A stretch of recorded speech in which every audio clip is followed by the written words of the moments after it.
Ami,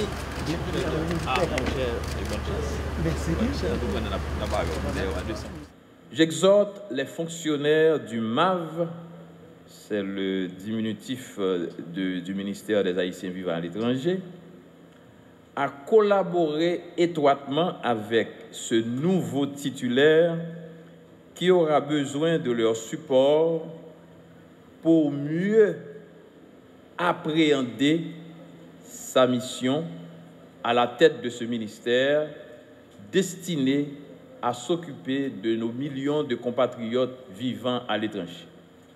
Mesdames, Messieurs, face aux multiples difficultés confrontées par notre communauté nationale, il nous revient d'assurer la responsabilité de préserver la démocratie en optant pour le vivre ensemble entre les Haïtiens, ceux de l'intérieur que ceux de l'extérieur.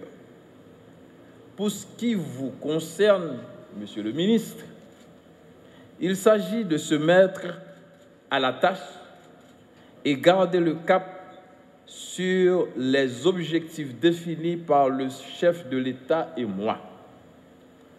Au nom du principe de la continuité de l'État, associé aux priorités établies par l'administration Martelly-Paul, je vous invite à adopter la feuille de route qui a été acheminée à votre prédécesseur, se résumant comme suit. Il y a toujours une manière d'adresser les problèmes d'État. Il faut éviter l'émotion. Il faut s'assurer de la pérennité, de la viabilité des décisions. C'est toujours à l'ordre du jour. Mais dans le contexte actuel, vu qu'il y a déjà un processus électoral en branle, il est difficile de satisfaire maintenant cette juste revendication. N'empêche que cette situation doit faire l'objet de la responsabilité des prochaines autorités du pays, tant au niveau exécutif que législatif. Nous ne pouvons pas regarder loin du pays, structurellement, des millions de compatriotes qui restent attachés à la terre natale et qui peuvent, par les connaissances acquises, par certaines économies collectées, qui sont capables d'apporter beaucoup plus que ce qu'ils apportent déjà à notre pays.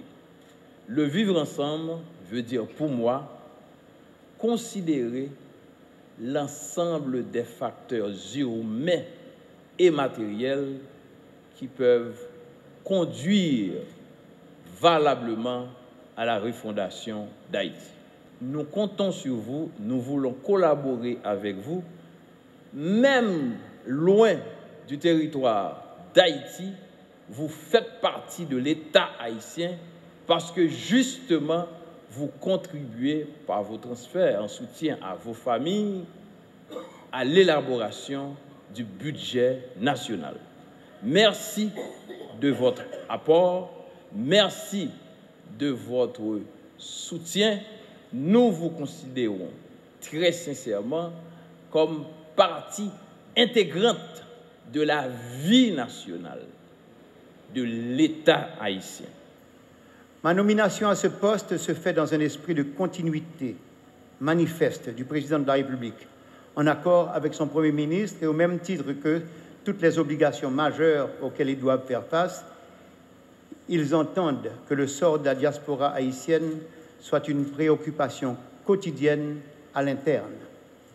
Notre tâche, et j'en remercie mes prédécesseurs, est de ce fait clairement définie.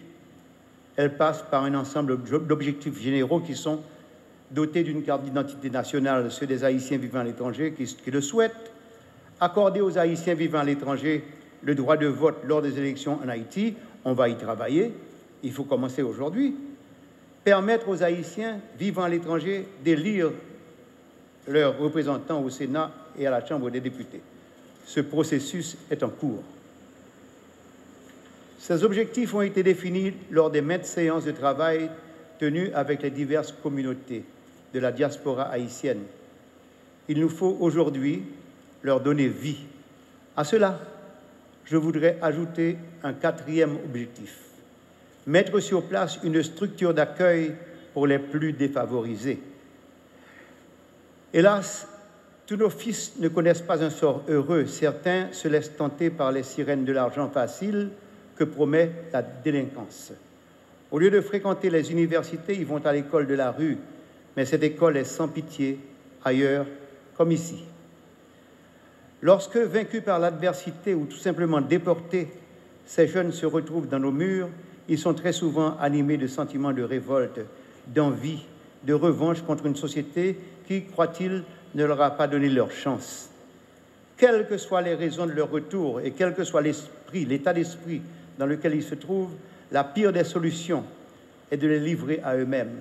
C'est pourquoi j'ai pensé à ces structures d'accueil qui auront pour finalité de les sortir de la rue tout en leur offrant une possibilité de réintégration. Dans le cadre existant de la création de fermes modèles et autres écoles professionnelles, un certain nombre de places leur seront réservées. Ils y apprendront un métier, retrouvant par là même une certaine estime de soi, et au lieu de grossir les rangs des laissés pour compte, ils deviendront des modèles que d'autres, à l'intérieur, voudront suivre.